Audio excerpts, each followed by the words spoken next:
Hello everyone. Coursera UPSC में आप सभी का स्वागत है। यूपी आरओ के लिए हम करंट अफेयर आज से शुरू कर रहे हैं। इस सीरीज में हम चुनिंदा सब्जेक्ट को लेकर के उसके बारे में हम अच्छे से डिटेल समझेंगे, जिसमें नेशनल, इंटरनेशनल और साथ ही में लोकल कुछ चीज़ें होंगी जो हमारे एग्जाम के दृष्टिकोण से बहुत ही महत्वपूर्ण हैं, उनको हम देखेंगे। कल हमने डिसाइड किया था कि हम इंटीग्रेटेड क्रैश कोर्स लाएंगे, जिसमें हम जीएस के पोर्शन और करंट अफेयर के सभी एक साथ देख लेंगे और उसका बेस होगा जीएस वर्ल्ड। दरअसल बात यह है, जीएस वर्ल्ड में जो क्वेश्चन बनाए गए हैं वो वन लाइनर हैं। वन लाइनर होने का मकसद ये है कि उनको आप आसानी से देख करके, फैक्ट बेस्ड क्वेश्चन थे सारे, उसमें लॉजिक लगाना कुछ भी नहीं था। अगर मैं वीडियो बनाता तो मेरे भी बहुत सारे टाइम जाते हैं, आपके भी जाते हैं।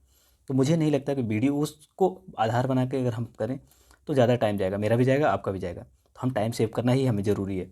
आप उस टेस्ट को वैसे ही सॉल्व कर लीजिए और उसके बारे में थोड़ा सा डिटेल पढ़ लीजिए, क्योंकि वो सारे सेट बहुत ज़्यादा फैक्ट बेस्ड हैं।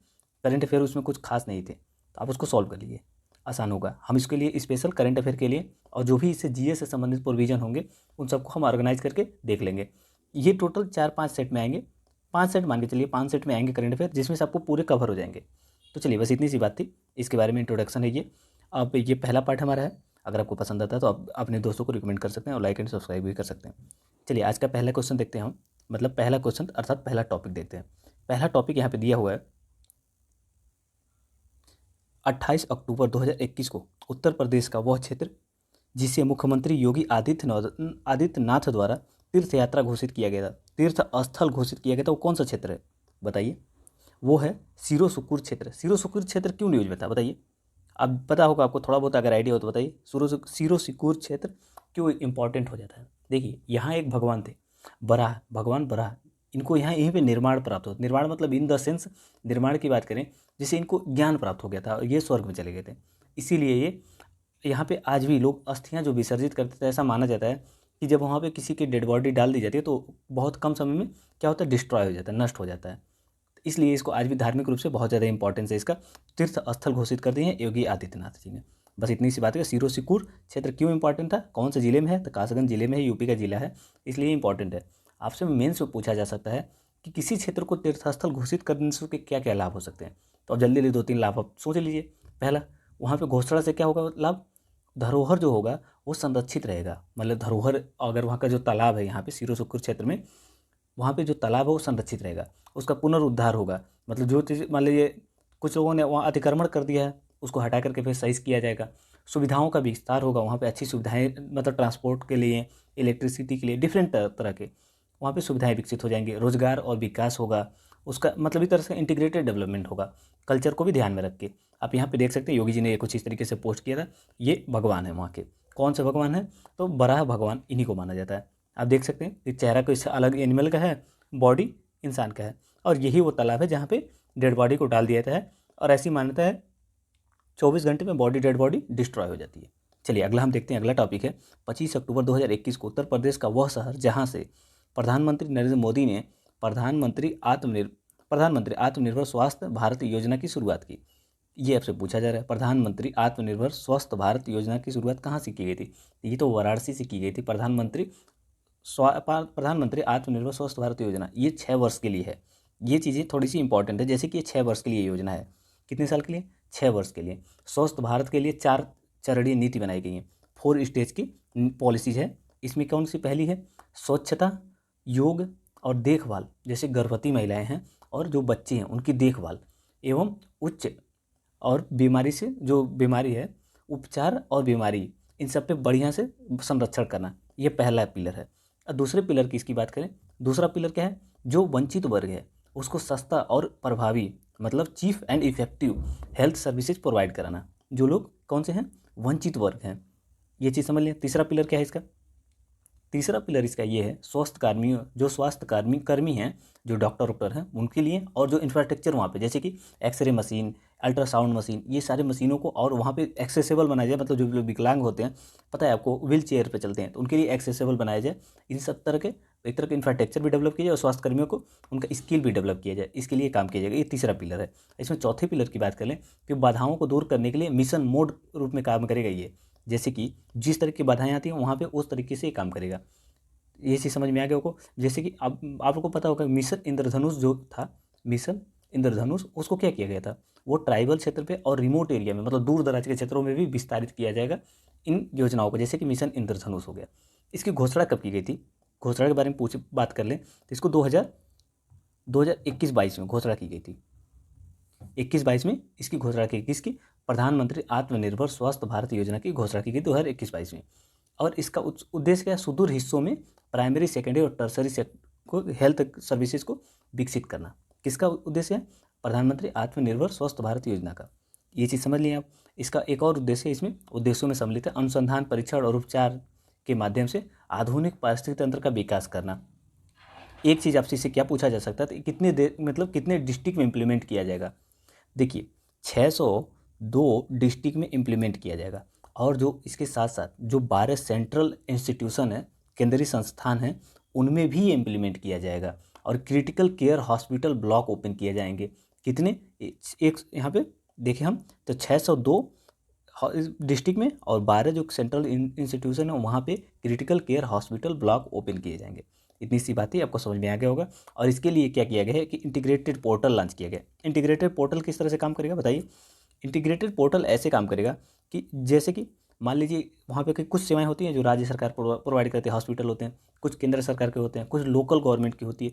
इन सबको इंटीग्रेटेड करके एक जगह सर्विस प्रोवाइड करेगा। इसके लिए इंटीग्रेटेड पोर्टल लॉन्च किया गया। इतनी सी बात थी किसके संबंध में, प्रधानमंत्री आत्मनिर्भर स्वास्थ्य भारत योजना के अंतर्गत। चलिए अगला हम देखते हैं। अगला टॉपिक है हमारा 25 अक्टूबर 2021 को उत्तर प्रदेश का वह शहर जिसके नाम पर IPL 2022 के लिए बोली लगाई गई और उस नाम की टीम अब IPL टूर्नामेंट में खेलेगी, तो वो लखनऊ है। ये कोई बहुत बड़ा इंपॉर्टेंट क्वेश्चन नहीं है, ना ही इसे पूछा जाएगा, तो आप आसानी से मैनेज करिएगा कि IPL किस टीम के मतलब किस शहर के नाम पे बनाया गया है। अभी टीम बनाई गई है लखनऊ के नाम पे, और वो अगला टूर्नामेंट खेलेगी लखनऊ नाम से। यहाँ पे याद रखिएगा लखनऊ है। उत्तर प्रदेश का यही है, IPL 2020 के लिए बोली लगाई गई और उसका नाम क्या है, लखनऊ टीम। अब इसके नाम से खेलेगी वो। उत्तर प्रदेश का वह शहर, ये हो गया। 23 अक्टूबर 2021 को उत्तर प्रदेश का वह रेलवे स्टेशन जिसका नाम बदल के अयोध्या कैंट रेलवे स्टेशन किए जाने के लिए फैसला लिया गया है। तो देखिए आप अयोध्या कैंट का नाम सुनते ही आपको फैजाबाद जंक्शन तो याद आ ही जाएगा। इसमें भी कोई बहुत ज़्यादा इंपॉर्टेंट क्वेश्चन नहीं है। 21 अक्टूबर 2021 को वाराणसी निवासी दिव्यांग जिन्हें देश का 100वां करोड़वां वैक्सीन टीका लगाया गया, तो वो कौन है, अरुण रॉय। बस याद रखिएगा ये एक दिव्यांग हैं और 100 करोड़ कंप्लीट हो गया 21 अक्टूबर 2021 को। तो ये कोविड-19 का वैक्सीन जो लगाया जा रहा है उसके लिए 100 करोड़ कंप्लीट हो गया, और एक दिव्यांग है अरुण रॉय, उनको लगा दिया गया। तो अब नाम याद रखिए, अरुण रॉय, और कहाँ के निवासी हैं, वाराणसी के हैं। इतनी सी फैक्ट है उसमें। 20 अक्टूबर 2021 को उत्तर प्रदेश का वह जिला जहाँ राज्य से के तीसरे अंतर्राष्ट्रीय एयरपोर्ट का उद्घाटन किया गया, नरेंद्र मोदी ने किया, और ये कुशीनगर जिला है। कुशीनगर में अगर बात करेंगे तो कितने टोटल हैं एयरपोर्ट, 9 हैं, जिनमें से जो 3 है वो इंटरनेशनल है। 3 कौन कौन से हैं बताइए। पहला लखनऊ वाला LKO, जैसे चौधरी चरण सिंह जिसको नाम से हम जानते हैं, LKO चौधरी चरण सिंह के नाम से जानते हैं हम। और दूसरा देखें लाल बहादुर शास्त्री, कहाँ पे, वाराणसी में है, वाराणसी में है। फिर अगला कुशीनगर हो गया, कुशीनगर हो गया अगला हमारा। ये 3 इंटरनेशनल एयरपोर्ट हो गए। जैसे ही ये नोएडा वाला ओपन होगा तो 4 हो जाएंगे। नोएडा वाला कौन सा, जेवर एयरपोर्ट, वो भी इंटरनेशनल ही है, तो 4 हो जाएंगे। लेकिन अभी परमानेंट इस समय करंट में 3 हैं, और 9 यहाँ पे टोटल एयरपोर्ट है। अगर कुल एयरपोर्ट पूछ लिए तो 9 है। चलिए अगला हम देखते हैं, अगला कौन सा है। अब यहाँ पे देख सकते हैं कुछ इस तरीके से पिक्चर दिखता है, किसका, प्रधानमंत्री आत्मनिर्भर स्वस्थ भारत योजना का। इस तरीके से देख सकते हैं, यहाँ पे समझ सकते हैं कि क्या किया जाएगा इसमें। जो स्वास्थ्य कर्मी हैं उनको भी मतलब उनको स्किल प्रोवाइड किया जाएगा, इंफ्रास्ट्रक्चर भी डेवलप किया जाएगा। आप एम्बुलेंस का फिगर देख सकते हैं कि एम्बुलेंस भी उनको दिया जाएगा। चलिए हम अगला देखते हैं। यहाँ पर नीति आयोग जिसने हाल ही में चिकित्सा समग्र, हमने कहाँ तक देख लिया, कुशीनगर हो गया। 21 अक्टूबर 2021 को मुख्यमंत्री योगी आदित्यनाथ ने राज्य में पुलिसकर्मियों के आहार भत्ते में कितने % की वृद्धि की। तो ऐसे फैक्ट पूछे जाते हैं आपसे। तो ये कितनी हुई, 25%। 25% याद रखिएगा कि जो वहाँ पे पुलिसकर्मी हैं उनके आहार भत्ते में उनके में 25% का वृद्धि किया गया है। वह नीति जिसे हाल ही में चिकित्सा सामग्री के लिए दूसरे राज्यों एवं देशों से आयात पर निर्भरता कम करने के लिए उत्तर प्रदेश द्वारा लॉन्च किए जाने का प्रस्ताव रखा गया। उत्तर प्रदेश फार्मास्यूटिकल उद्योग नीति 2021 इसकी घोषणा की गई है। आपको एक चीज़ बताइए, कोविड-19 के दौरान लॉकडाउन जब लगा था तो कौन सा ऐसा इंग्रेडिएंट था जिसको लेकर के काफ़ी मतलब बवाल मचा हुआ था? क्यों? क्योंकि वो चाइना पे हम पूर्णतः डिपेंडेंट थे। वो क्या था बताइए? अब वो उसको फार्मास्यूटिकल, एक मिनट नाम उसका याद नहीं आ रहा है, अचानक भूल गया नाम। तो फार्मास्यूटिकल इंग्रेडिएंट नाम उसका, बस याद इतना याद रखिए कि फार्मास्यूटिकल इंग्रेडिएंट है वो, और उसको लेकर के चाइना पे हम पूर्णतः निर्भर थे। उसी निर्भरता को खत्म करने के लिए केंद्र सरकार ने भी कई सारी योजनाएं लाई है। उत्तर प्रदेश भी उसी दिशा में काम कर रहा है ये लाने के लिए। चलिए अगला देखते हैं। उत्तर प्रदेश का वह जनपद जहाँ हाल ही में मुख्यमंत्री द्वारा टोरेंट गैस लिमिटेड के सिटी गैस वितरण नेटवर्क के पहले चरण का उद्घाटन किया गया। तो ये टोरेंट एक कंपनी है जो वहाँ पे क्या करेगी, गैस वितरण का काम करेगी। ये कौन सा जनपद है, कौन सा जनपद में किया गया है? ये गोरखपुर जनपद, जहाँ से योगी आदित्यनाथ बिलोंग करते हैं, वहीं पे ये किया गया है। टोरेंट गैस जो है लिमिटेड वो सिटी में गैस का वितरण करेगी। जैसे कि आप दिल्ली में देखते होंगे तो LNG करता है, यहाँ पे LNG करता है, तो ये यहाँ पर प्रोवाइड करता है। लेकिन LNG नहीं है, यहाँ पे है इंद्रप्रस्थ गैस लिमिटेड है, यहाँ पे प्रोवाइड कराता है। तो LNG के नाम से भी बेचता है वो, लिक्विड गैस, ये कुछ अलग नाम है थोड़ा सा, लेकिन यहाँ पे इंद्रप्रस्थ ही करता है। इंद्रप्रस्थ गैस लिमिटेड डिस्ट्रीब्यूट करता है दिल्ली में। वैसे ही वहाँ पे जब बात करेंगे टोरेंट गैस लिमिटेड वो गोरखपुर जनपद में डिस्ट्रीब्यूट करेगा। ये कोई बहुत बड़ा इंपॉर्टेंट न्यूज़ नहीं है। चलिए अगला देखते हैं। उत्तर प्रदेश का वह संस्थान जिसके वैज्ञानिकों ने हाल ही में एक ऐसा कपड़ा तैयार किया है जिस पर धूप एवं अल्ट्रावायलेट किरणों का कोई असर नहीं होगा।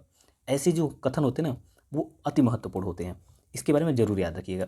यह है उत्तर प्रदेश का वस्त्र प्रौद्योगिकी संस्थान। ये है यूपी टेक्सटाइल टेक्नोलॉजी इंस्टीट्यूशन। ये काफ़ी पुराना संस्थान है, कानपुर में स्थित है, और 1914 में इसका गठन किया गया था, इसलिए ये सबसे इंपॉर्टेंट हो जाता है। सबसे पुराना एवं प्रमुख संस्थान है ये। कौन सा?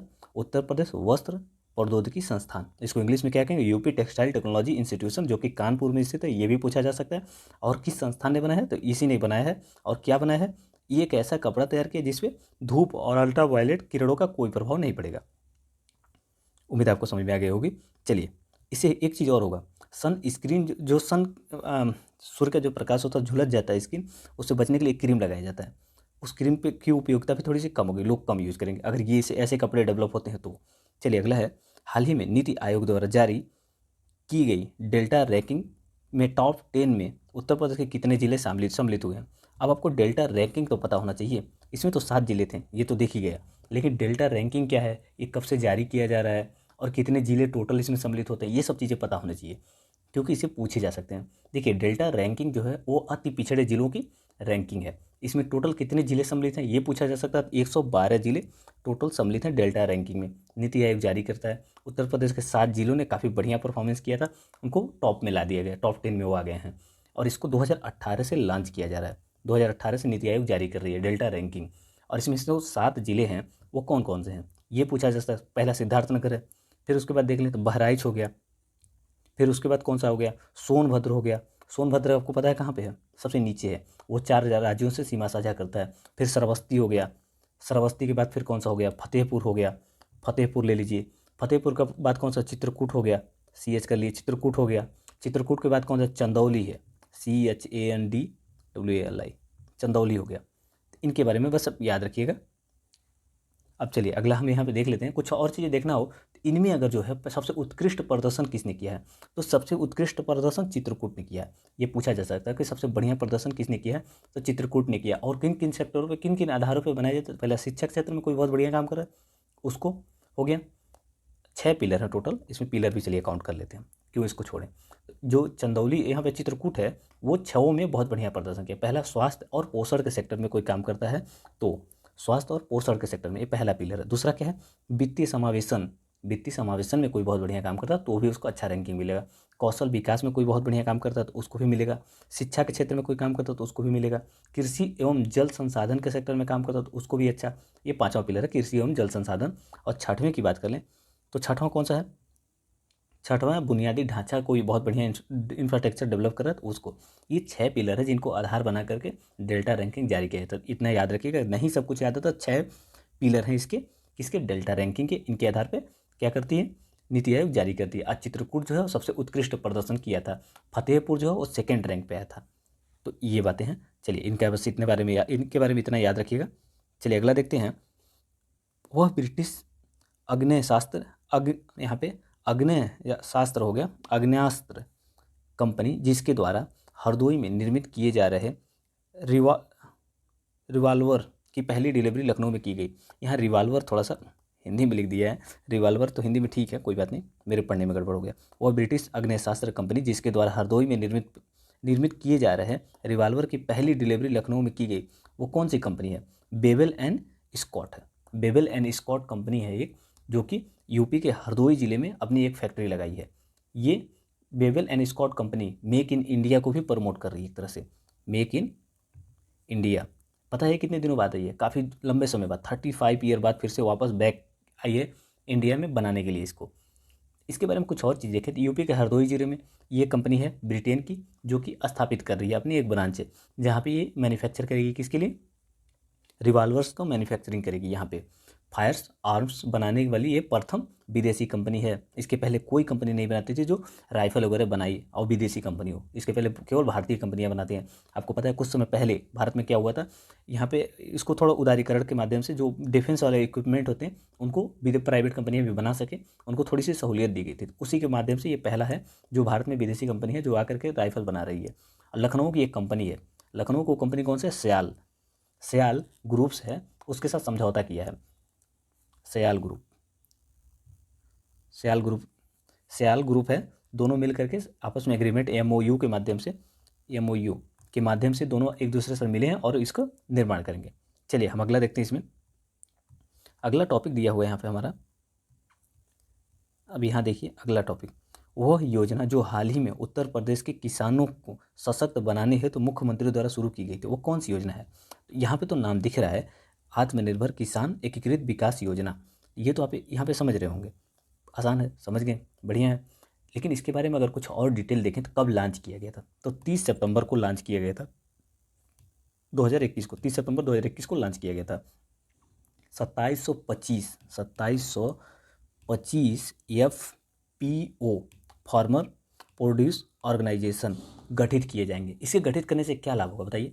प्रत्येक जिले में, प्रत्येक ब्लॉक में, पता है ना ब्लॉक सब छोटा होता है एक लेवल का, तो आप लोग पंचायती राज जब पढ़े होंगे तो वहाँ पे ब्लॉक लेवल आप पढ़े होंगे, वही ब्लॉक है। प्रत्येक ब्लॉक में कम से कम एक FPO गठित किया जाएगा और कृषि सहकारी समितियों को भी गठित किया जाएगा। इससे पहले क्या होता था, इसमें एक और प्रोविजन कर दिया गया, किसमें? आत्मनिर्भर किसान एकीकृत विकास योजना में। इसके पहले क्या होता था, जो कृषि सहकारी समितियाँ होती थी इनमें ऋणग्रस्तता होती थी, मतलब इनको लोन नहीं मिल पाते थे सस्ते, जिसकी वजह से इंफ्रास्ट्रक्चर पर काम नहीं कर पाती थी। जैसे कि अधोसंरचनात्मक जो होते हैं, मतलब एक तरह से कहें तो जो गोदाम होते हैं इनके लिए, या फिर वेयर हाउस गोदाम दोनों एक ही शब्द होता है। वेयर हाउस में थोड़ा सा फ्रीज करने के लिए भी जगह होती हैं, सुविधाएं, ये सब पे इन्वेस्ट नहीं कर पाते थे। इसमें क्या किया जाएगा, सरकार 4 लाख तक का ऋण प्रोवाइड कराएगी। कितने परसेंट ब्याज पे? 1% ब्याज पे प्रोवाइड कराएगी। और इंडियन फंड जो है यहाँ पे AIF, ये 16 लाख प्रोवाइड कराएगा। AIF इसको 16 लाख प्रोवाइड करेगा, तो दोनों हो गए कितने? 20 लाख का इसको आसानी से अब लोन मिल जाएगा। किसको? FPO को, या फिर कृषि सहकारी समितियों को अब मिल जाएगा। FPO तो एक तरह का समूह है, लेकिन कृषि सहकारी समितियों को मिल जाएगा। आप एक चीज़ बताइए, अब यहाँ पे कृषि सहकारी समितियों के लिए संविधान में कब संशोधन, कब प्रोविजन किया गया था? कौन से आर्टिकल में किया गया प्रोविजन बताइए? मैं आपसे पूछ रहा हूँ, बताइए जल्दी से, कौन सा है? आर्टिकल 43A है या B है, बताइए। इसमें आर्टिकल 43A में किया गया है सहकारी समितियों से संबंधित प्रोविजन। अब भाग 9 का B जब देखेंगे तो यहाँ पे भी है सहकारी समितियों से संबंधित प्रोविजन। तो आप ये कह सकते हैं कि ये हमारे DPSP में इसके लिए प्रोविजन किया गया है सहकारी समितियों से संबंधित। चलिए अगला हम देखते हैं। अगला दिया हुआ यहाँ पे, उत्तर प्रदेश का वह स्थान जहाँ हाल ही में वायु प्रदूषण को नियंत्रित करने के लिए हैवी इलेक्ट्रिक लिमिटेड, मतलब भेल ने की मदद से वायु प्रदूषण नियंत्रण टावर को स्थापित किया जाना सुनिश्चित हुआ है, वो कौन सा जगह है? तो नोएडा है, नोएडा में किया जाएगा ये चीज़ स्थापित। चलिए अगला है, विक्रम संपत की लिखी पुस्तक जिसका हाल ही में उत्तर प्रदेश के मुख्यमंत्री द्वारा विमोचन किया गया। तो आपसे इसमें क्या क्या पूछा जा सकता है कि विक्रम संपत ने कौन सी बुक लिखी थी, ये चीज़ पूछा जा सकता है। या फिर सावरकर एक भूले बिसरे अतीत की गूंज, ये किसकी बुक है? ये दोनों कथन उल्टा सीधा घुमा के पूछा जा सकता है। विक्रम संवत की एक पुस्तक है, सावरकर एक भूले बिसरे अतीत की गूंज इन्हीं का एक बुक है जो योगी आदित्यनाथ ने अभी लॉन्च किया गया है। और इसके बारे में कुछ और चीज़ इनके बारे में, BD सावरकर के बारे में जानना हो, देखिए पहली बात ये बुक किस चीज़ पे है, तो BD सावरकर के जीवन और उनके कुछ तथ्यों के बारे में दिया गया है। इसमें सावरकर एक भूले बिसरे अतीत की गूंज, इसी में उनके जीवन के और उनके तथ्य के बारे में, जैसे कि उन्होंने 1857 को क्रांति को लेकर के इन्होंने क्या बोला था। इन्होंने बोला था 1857 की क्रांति को लेकर के स्वाधीनता संघर्ष का प्रथम प्रयास बताया था इसको, 1857 की क्रांति को। चलिए अगला हम देखते हैं। अगला यहाँ पे दिया हुआ है, वह राज्य जहाँ हाल ही में केंद्रीय मत्स्य पालन, पशुपालन एवं डेयरी मंत्री पुरुषोत्तम रूपाली के रिवर रैचिंग नदी पशुपालन कार्यक्रम का शुभारंभ किया। तो यहाँ पे रिवर रैचिंग का मतलब होता है कि जो नदी के किनारे होता है वहाँ पे पशुपालन संबंधित प्रोविजन करने के लिए ये उत्तर प्रदेश में अभी लॉन्च किया गया। तो ये फैक्ट है, बस इसमें अगर एक बार पढ़ लें तो आपको याद रहेगा, उत्तर प्रदेश में ये लॉन्च किया गया है। चलिए अगला हम देखते हैं। यहाँ पे अगला दिया हुआ है, उत्तर प्रदेश का वह नेशनल पार्क जहां ट्रेन चलाने के प्रस्ताव को हाल ही में रेलवे बोर्ड की अनुमति प्रदान की गई। तो दुधवा नेशनल पार्क है। दुधवा नेशनल पार्क में क्या किया गया, अब आप जाएंगे आसानी से तो वहाँ पे ट्रेन रहेगी जिसमें चारों तरफ विंडो रहेंगे, काफ़ी बड़े बड़े विंडो रहेंगे, आसानी से उसमें देख सकते हैं ट्रेन में सेफ तरीके से, और जल्दी से कम टाइम में कवर करके आ सकते हैं, कम खर्चे में आ सकते हैं। तो इसके लिए दुधवा नेशनल पार्क में एक तरह से ट्रेन चलाया गया, जिससे टूरिज्म को भी क्या होगा, बूस्ट मिलेगा, टूरिज्म और ज़्यादा आएगा यहाँ पे, और यूपी के कहीं ना कहीं इकॉनमी में भी वो कंट्रीब्यूट करेगा अच्छा खासा। चलिए अगला देखते हैं। अगला है, वह फिल्म अभिनेत्री जिन्हें हाल ही में उत्तर प्रदेश सरकार ने एक जिला एक उत्पाद योजना का ब्रांड एम्बेसडर नामित किया है। बताइए, वो है कंगना रनावत। अभी कंगना रनावत भी न्यूज़ में थी। क्यों न्यूज़ में था? आपको पता है पद्म विभूषण से सम्मानित किया गया, पद्म श्री सम्मानित किससे सम्मानित किया गया था, इसीलिए न्यूज़ में थी। और इसने कुछ उल्टा से उठ पटांग बोलती रहती है, तो कुछ बोल दिया था, इसलिए काफ़ी न्यूज़ में थी। खैर उससे हमें कोई मतलब नहीं है। यहाँ पे हमें मतलब है एक डिस्ट्रिक्ट वन प्रोड्यूस से संबंधित। आपको सभी डिस्ट्रिक्ट का याद तो कैसे हो सकता है, याद ऐसे करिए कि सभी लोग अपने अपने डिस्ट्रिक्ट के एक एक प्रोडक्ट नीचे कमेंट बॉक्स में बता दीजिए। इससे होगा कि अगर 10 लोग कमेंट करते हैं, 10 लोगों का 10 डिस्ट्रिक्ट का प्रोडक्ट आपको याद हो जाएगा। इस तरीके से हम याद कर सकते हैं।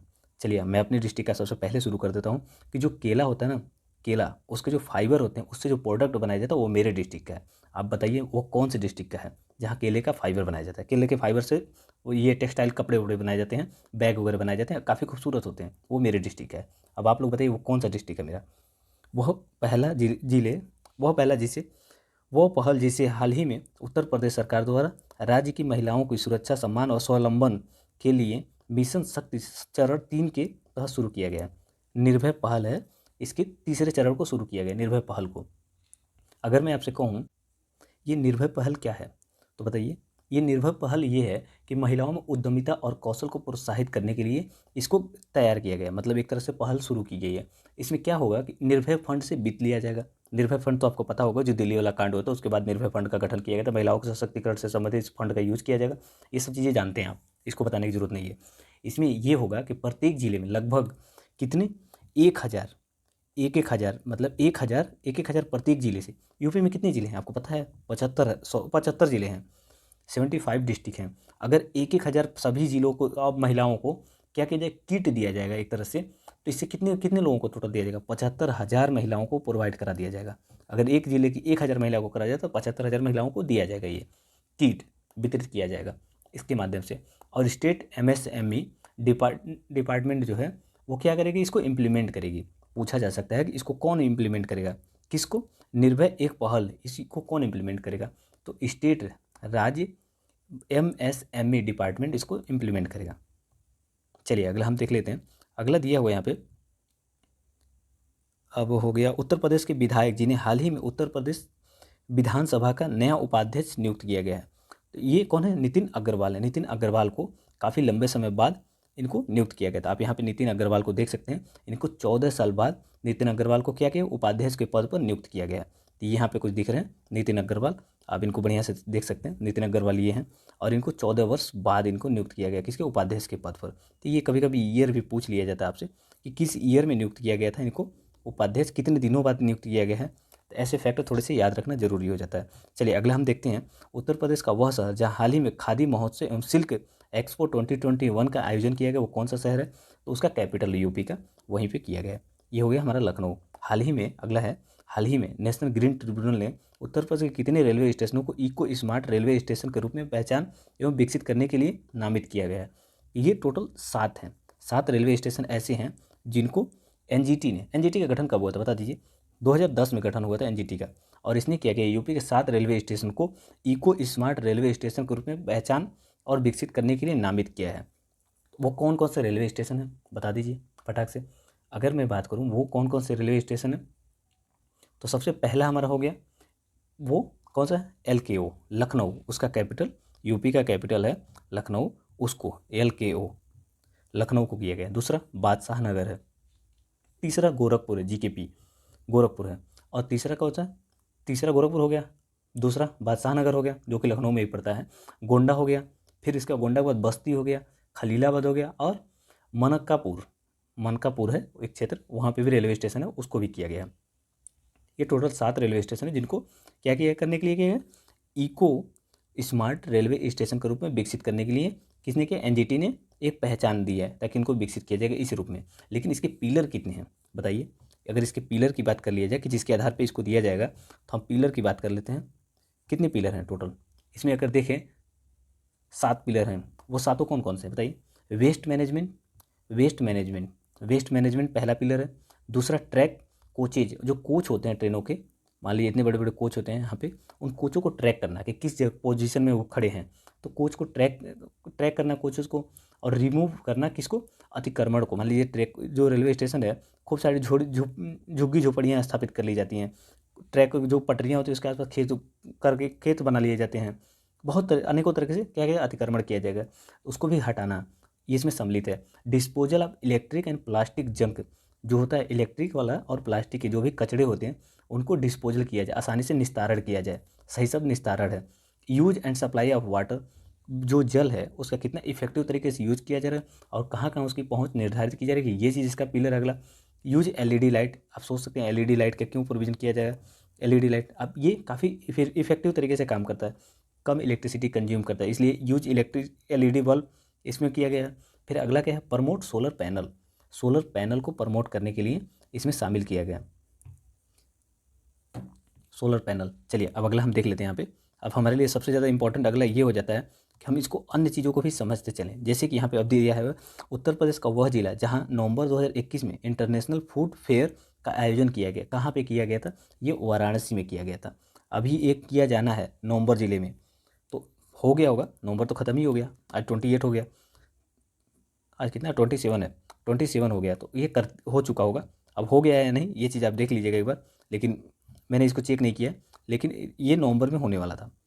तो आपसे ये नहीं पूछा जाएगा कि किस डेट को हुआ, यही बस पूछा जाएगा कौन से ज़िले में किया गया, तो वाराणसी में किया गया था। क्या इंटरनेशनल फूड फेयर का आयोजन वाराणसी में किया गया था। और चलिए अगला देखते हैं। उत्तर प्रदेश का वह जिला जहाँ हाल ही में राष्ट्रीय विधि विश्वविद्यालय बनाए जाने का निर्णय लिया गया, तो वो कौन सा, इलाहाबाद है। इलाहाबाद, आपको यूपी का हाई कोर्ट कहाँ पे है, इलाहाबाद में है, उसका ब्रांच कहाँ पे है, उसका ब्रांच लखनऊ में है। तो ये चीज़ याद रखिए कि लखनऊ में नहीं, इलाहाबाद में विधि विश्वविद्यालय, राष्ट्रीय विधि विश्वविद्यालय स्थापित किया जा रहा है, तो कहाँ पे, प्रयागराज में। चलिए अगला देखते हैं। वह राज्य जिसने हाल ही में ठोस अपशिष्ट प्रबंधन संचालन एवं स्वच्छता नियमावली 2021 को मंजूरी दी है, तो उत्तर प्रदेश ने है, अभी मंजूरी दी है। तो इसमें क्या किया जाएगा, जो ठोस अपशिष्ट होते हैं उनके कैसे मैनेज किया जाए उनको, फिर उसका संचालन कैसे किया जाए, और उसके साथ साथ स्वच्छता उसको कैसे और क्लीन रखा जाए, इसके लिए एक नियम ने रूल निकाला है यूपी गवर्नमेंट ने। तो ये उत्तर प्रदेश सरकार का है। चलिए अगला देख लेते हैं। उत्तर प्रदेश का वह मंत्रालय जिसके अधीन हाल ही में किन्नर कल्याण बोर्ड की स्थापना की गई, तो वो समाज कल्याण मंत्रालय के अंतर्गत किन्नर कल्याण बोर्ड की स्थापना की गई है। तो ये चीज़ें आप याद रखिएगा। चलिए अगला हम देख लेते हैं।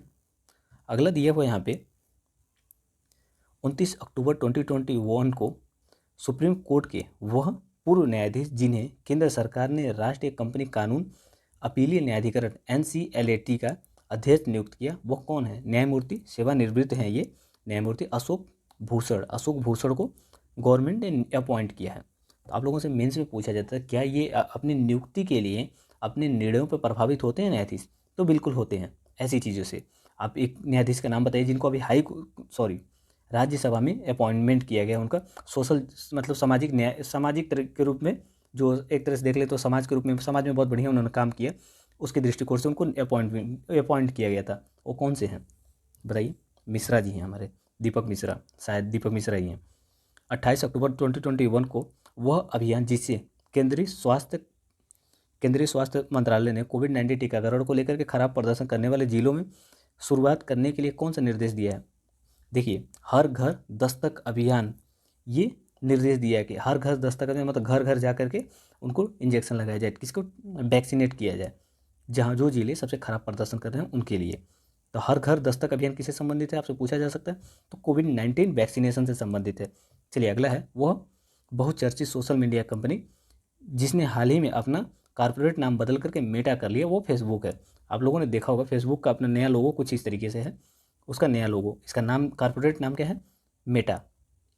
मेटा इसने अपना नया नाम रख लिया है फेसबुक ने, तो वही उसकी एक कॉर्पोरेट कंपनी है मेटा। चलिए 28 अक्टूबर 2021 को 18वां आसियान भारत शिखर सम्मेलन वर्चुअल रूप से आयोजित किया गया। कहाँ पे किया गया, बुरनई में किया गया। लेकिन केवल बुरनई पढ़ लेने से हमारा काम नहीं चलेगा।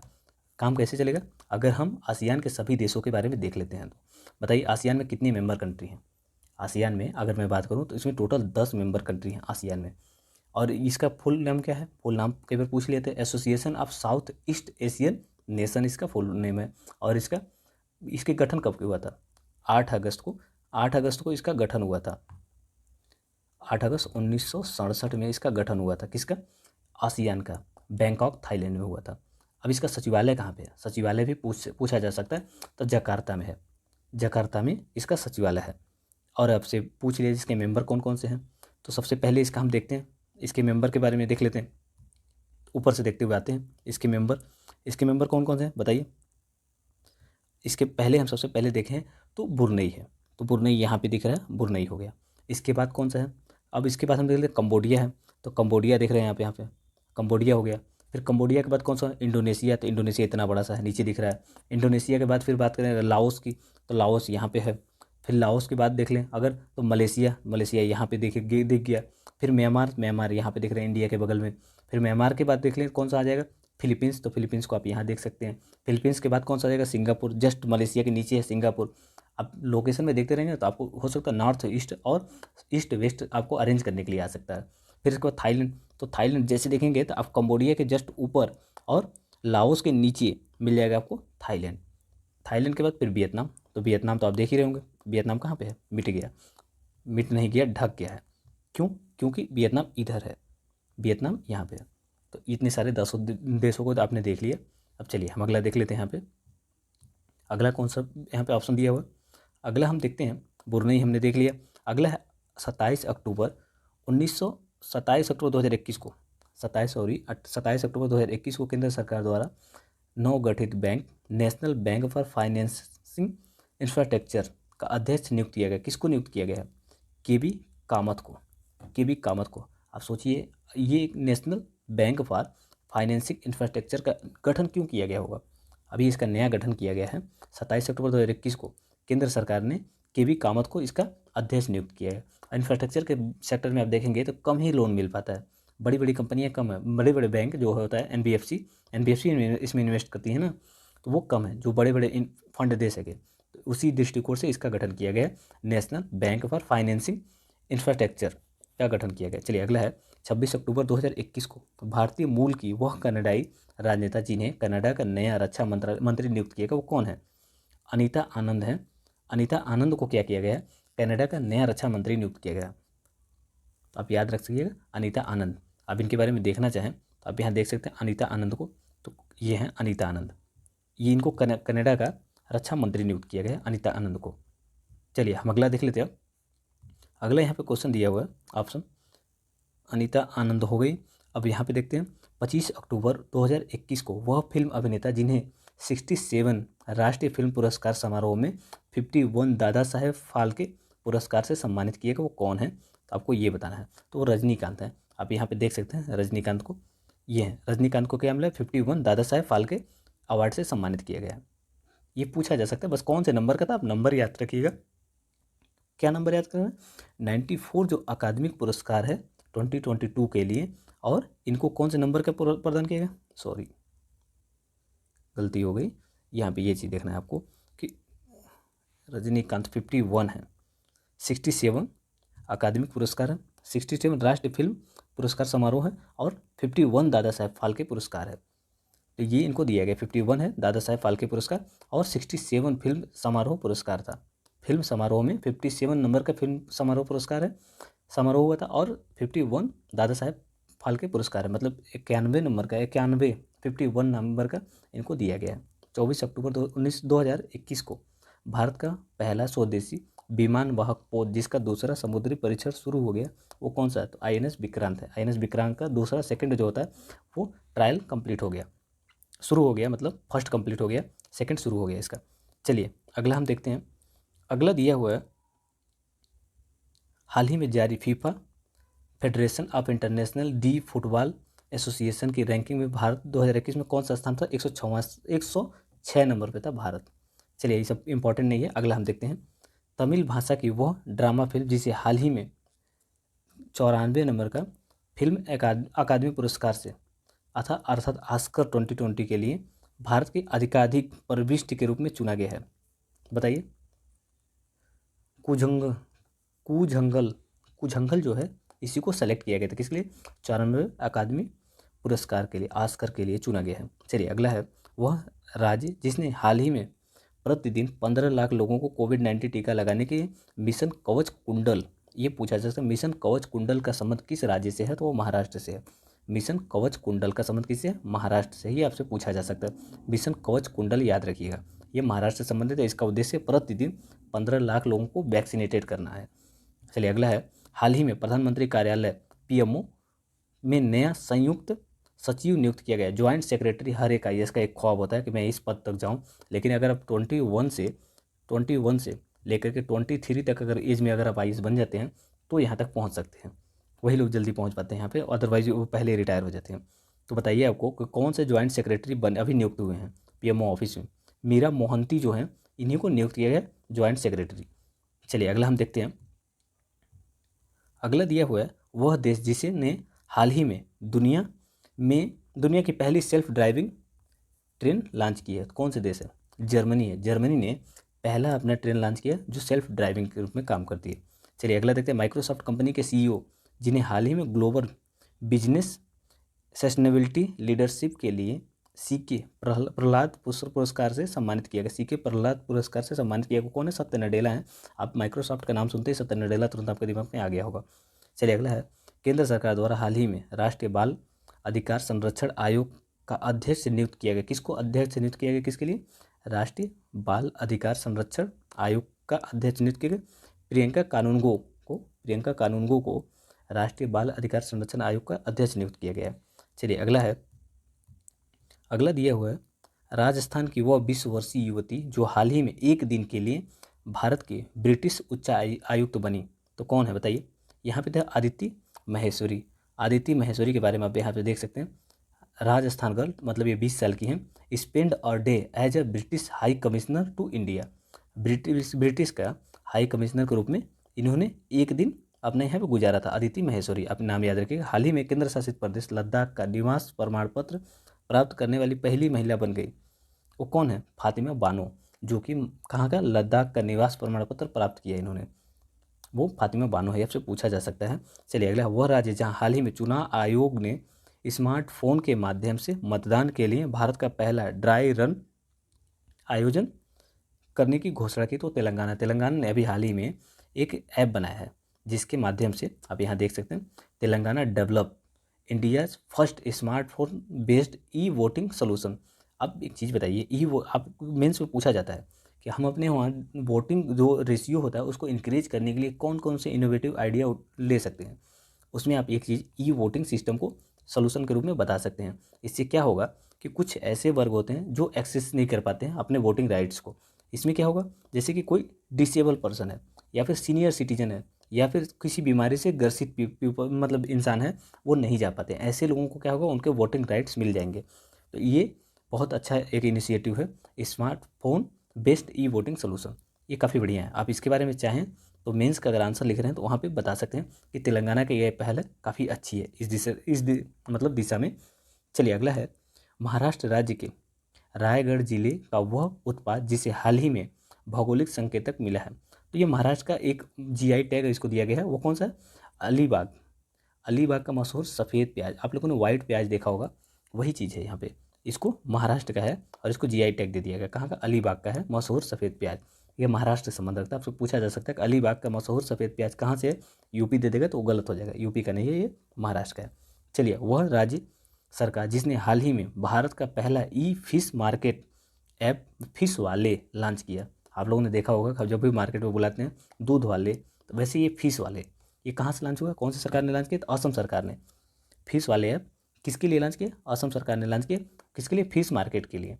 वह वैक्सीन जिसे हाल ही में विश्व स्वास्थ्य संगठन ने चर्चित बच्चों पर व्यापक इस्तेमाल के लिए सिफारिश की है, वो कौन है? Malaria vaccine. मलेरिया वैक्सीन को WHO ने व्यापक रूप से उपयोग करने की सिफारिश की है। चलिए अगला ये पूछा जा सकता है आपसे, तो आप लोग हो सकता है उस समय दिमाग में यही चले कोविड-19, लेकिन कोविड-19 नहीं है, मलेरिया वैक्सीन है जिसको व्यापक उपयोग के लिए सिफारिश की है WHO ने। चलिए अगला है, वह राष्ट्रीय अभयारण्य जिसका नाम बदलकर क्या कर दिया? रामगंगा नेशनल पार्क कर दिया गया, वो कौन सा है? तो यहाँ जिम कॉर्बेट नेशनल पार्क है। लेकिन कुछ क्वेश्चन आपसे पूछता हूँ मैं आपसे, अगर मैं पूछूँ सबसे पुराना नेशनल पार्क कौन सा है, तो वो है हमारा कौन सा? Jim Corbett national park. कब इसका गठन हुआ था? 1936 में इसका गठन हुआ था जिम कॉर्बेट नेशनल पार्क को। लेकिन अगर मैं ये पूछूँ आपसे सबसे बड़ा नेशनल पार्क, भारत का सबसे बड़ा नेशनल पार्क कौन सा है, तो क्या नाम लेंगे आप? हेमिस का ही नाम लेंगे ना, हेमिस नेशनल पार्क। अब कहाँ पे है ये हेमिस नेशनल पार्क, बताइए। ये इस समय स्थित है, बताइए आप कहाँ पे? चलिए उसको आप नीचे बताइएगा, लेकिन हम जिम कॉर्बेट पे अभी रुकते हैं। जिम कॉर्बेट की बात करें तो ये कहाँ पे है, बताइए? उत्तराखंड में है जिम कॉर्बेट नेशनल पार्क, ये उत्तराखंड में स्थित पड़ता है। लेकिन सबसे छोटा अगर हम पूछ लें सबसे छोटा नेशनल पार्क कौन सा हो जाएगा, सबसे छोटा आप नीचे जरूर बताइएगा हेमिस कहाँ पे सिचुएटेड है। अब सबसे छोटा नेशनल पार्क की बात कर लें तो क्या हो जाएगा? South south bottom island national park. कहाँ पे है? अंडमान निकोबार में है। ये south bottom island national park है, ये अंडमान निकोबार में सबसे छोटा है। सबसे नया राष्ट्रीय उद्यान कौन सा है? अगर मैं पूछूँ आपसे सबसे नया राष्ट्रीय उद्यान भारत का कौन सा है, तो आप क्या नाम लेंगे? देहिंग पटकाई राष्ट्रीय उद्यान सबसे नया है और ये असम में है। और मई 2020 में इसको क्या किया गया था? लॉन्च किया गया था, घोषित किया गया था। लॉन्च नहीं होता इसमें, घोषित होता है। तो घोषित किया गया था कब? मई 2020 में। अब अगला हम यहाँ पे देखते हैं, हाल ही में IPL के एक सत्र में सबसे ज़्यादा 32 विकेट लेने वाले पहले भारतीय खिलाड़ी बन गए, कौन है? हर्षल पटेल हैं। हर्षल पटेल जो हैं वो IPL में एक सत्र में सबसे ज़्यादा विकेट लेने वाले, 32 विकेट लिए थे, ये सबसे ज़्यादा विकेट लेने वाले खिलाड़ी बन गए हैं, हर्षल पटेल। अब अगला मैं बात करूँ आपसे, हाल ही में फोर्ब्स की तरफ से जारी ताज़ा रैंकिंग में शीर्ष अमीर भारतीय में कौन पहले स्थान पे? तो मुकेश अंबानी है पहले स्थान पे। आप ये विप्रो के जो हैं उनका नाम मत लीजिएगा, यहाँ पे कौन है? मुकेश अंबानी है इस समय। हाल ही में विश्व चैंपियनशिप में रजत पदक जीतने वाले देश की पहली महिला पहलवान बन गई है, कौन है? अंशु मलिक, ये रजत पदक पाई हुई हैं अंशु मलिक। आपसे पूछा जा सकता है कि अंशु मलिक विश्व चैंपियनशिप में स्वर्ण पदक प्राप्त करने वाली पहली महिला पहलवान बन गई, तो गलत है, ये रजत पदक है। अब पूछा जा सकता है ऐसे भी कि रजत पदक किस चैंपियनशिप में प्राप्त की थी, तो विश्व चैंपियनशिप में अंशु मलिक ने प्राप्त किया था।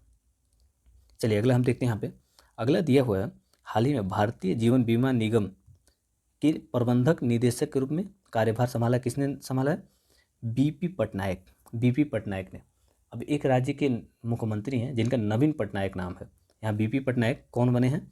ये इसके LIC के प्रबंधक निदेशक के रूप में कार्यभार संभाला बीपी पटनायक ने। लेकिन नवीन पटनायक के बारे में बात करें, नवीन पटनायक हो गया, ये कहाँ के CM है, किस राज्य के CM हैं, आपको ये बताना है। बताइए किस राज्य के हैं? ये उड़ीसा राज्य के हैं। इनके बारे में सबसे रोचक बात यह है कि 2000 से ही ये मुख्यमंत्री हैं, वहाँ पे 2000 से ये मुख्यमंत्री हैं नवीन पटनायक।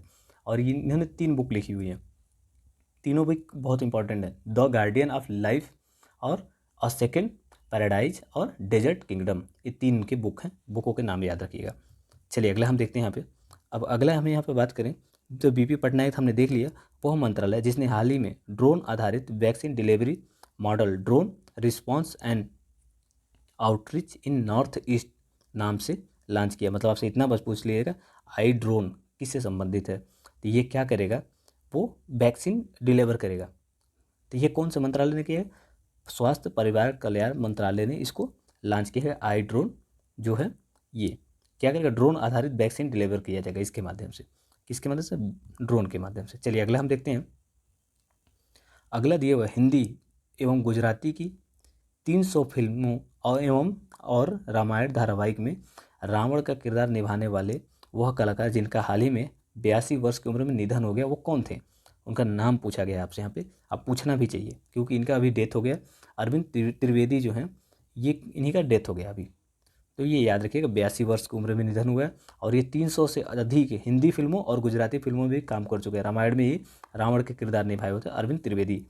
चलिए अगला देखते हैं। हाल ही में T20 क्रिकेट में 400 छक्के लगाने वाले भारत के पहले और दुनिया के 7वें बल्लेबाज बन गए। कौन है? रोहित शर्मा हैं, जिन्होंने क्या किया, T20 में क्रिकेट में 400 छक्के, और क्या हुआ, दुनिया के 7वें सबसे बल्लेबाज बन गए हैं ये 400 छक्के लगाने वाले रोहित शर्मा। भारत के कौन है? पहले हैं। चलिए अगला देखते हैं। वह राज्य जो हाल ही में दालचीनी की संगठित खेती करना शुरू करने वाला राज्य बन गया, पहला भारत का राज्य बन गया, वो कौन है? हिमाचल प्रदेश। दालचीनी आप लोगों ने देखा होगा, ये मसालों में भी मिलता है, अन्य सब चीज़ों में ये काफ़ी गर्म होता है, तो खास करके डॉक्टर भी कई जगह बोल देते हैं कि आप इनका सेवन कर लीजिए। अगला है, केंद्र सरकार ने मशहूर कॉमेडियन कैरेक्टर चाचा चौधरी को हाल ही में जिस मिशन का आधिकारिक शुभंकर घोषित किया, वो कौन सा है? नमामि गंगे मिशन के लिए नमामि गंगे का शुभंकर घोषित किया किसको? चाचा चौधरी को। एक कैरेक्टर हैं, आप लोगों ने पढ़ा होगा बचपन में, इनके चाचा चौधरी की जो होते हैं छोटे छोटे, एक तरह से कहे तो बुक होते हैं, उनको आपने पढ़ा होगा, कॉमेडी टाइप का होता है, उसमें वो एक कैरेक्टर है चाचा चौधरी। तो उसको नमामि गंगे मिशन के लिए क्या किया? शुभंकर घोषित किया गया है। तो बस इतनी सी बात है, याद रखिए। वह देश जिसने हाल ही में पहली बार परमाणु पनडुब्बी से लॉन्च की जाने वाली घातक सिरकोन हाइपरसोनिक मिसाइल का सफलतापूर्वक परीक्षण किया। जब हाइपरसोनिक का नाम आता है तुरंत रूस का नाम आ जाता है, तो ये चीज़ें आप आसानी से कर लेंगे। लेकिन एक चीज़ यहाँ पे याद रखने वाली, परमाणु पनडुब्बी से लॉन्च करने के लिए इसने विकसित किया है। अब चलिए एक चीज़ और बता दीजिए कि वन डिस्ट्रिक्ट वन प्रोडक्ट के लिए किसको ब्रांड एम्बेसडर नियुक्त किया गया? बताइए कौन है? कंगना रनावत है, उत्तर प्रदेश सरकार ने उनको नियुक्त किया है। वह राज्य जिसने हाल ही में बोतल बंद पानी पर 1 जनवरी 2022 से बैन लगाने की घोषणा की है। 1 जनवरी 2022 से उस पर बैन लग जाएगा। तो ये सिक्किम है, सिक्किम ने घोषणा की है कि 1 जनवरी 2022 से बैन लगा दिया किस पे? बोतल बंद पानी पे। आप नीचे बता सकते हैं कि क्या पूरे भारत में बोतल बंद पानी पे बैन लगा देना चाहिए? क्योंकि ये एक बार यूज होता है और बहुत बड़ा पॉल्यूशन फैलाता है, और जो प्लास्टिक होता है ये कभी भी नष्ट नहीं होता है। तो इसके बारे में आप बता सकते हैं अपने सुझाव। तारक मेहता का उल्टा चश्मा के प्रसिद्ध कलाकार जिनका हाल ही में 77 वर्ष की उम्र में निधन हो गया, वो कौन थे? घनश्याम नायक या नट्टू काका। आप लोगों ने देखा होगा, शायद मैं तो नहीं देखा हूँ, लेकिन आप लोगों ने देखा होगा तो घनश्याम नायक जो हैं या नट्टू काका, शॉर्ट वीडियो में कई बार मैंने एक आध बार शायद नोटिस किया है, तो वहाँ पे हमने देखा था। तो ये 77 वर्ष की उम्र में इनका निधन हो गया। ये क्या है? तारक मेहता का उल्टा चश्मा में एक तरह से कलाकार थे। चलिए अगला है। वह राज्य जिसे हाल ही में चावल की एक खास किस्म वाडा कोलम को उत्पादित करने के लिए जीआई टैग दिया गया। वाडा कोलम एक चावल की खास किस्म की प्रजाति है, ये महाराष्ट्र में उत्पादित करने के लिए जीआई टैग दिया गया है। और एक चीज़ अभी हमने और देखा था, महाराष्ट्र को जीआई टैग दिया गया कौन सा है? वाइट राइस, सॉरी सफ़ेद प्याज है, राइस नहीं, वो ओनियन है, वाइट ओनियन है, तो सफ़ेद प्याज है, तो वो महाराष्ट्र से ही है। और यहाँ पे वाडा कोलम क्या है आपसे पूछा जा सकता है। ये खास किस्म की चावल है, ये महाराष्ट्र सरकार को दी गई है। चलिए अगला है। हाल ही में राष्ट्रीय अनुसंधान विकास निगम के नए अध्यक्ष के रूप में किसे नियुक्त किया गया? तो अमित रस्तोगी को नियुक्त किया गया। किसके लिए? राष्ट्रीय अनुसंधान विकास निगम के नए अध्यक्ष के रूप में अमित रस्तोगी को नियुक्त किया गया। चलिए आज का आखिरी है। वह बॉलीवुड फिल्म डायरेक्टर जिन्हें हाल ही में भारत में रूसी फिल्म महोत्सव का ब्रांड एम्बेसडर नियुक्त किया गया, इम्तियाज अली को भारत में फिल्म डायरेक्टर जो हैं ये इम्तियाज अली, इनको भारत में रूसी फिल्मों के महोत्सव का ब्रांड एम्बेसडर नियुक्त किया गया इम्तियाज अली को। तो चलिए ये सीरीज़ देखने के लिए धन्यवाद। इस सेट में बस इतने ही क्वेश्चन थे। अगर आपको पसंद आता है तो आप रिकमेंड कर सकते हैं और हमें बता भी सकते हैं कि इसके सीरीज़ का अगला पार्ट आए या ना आए।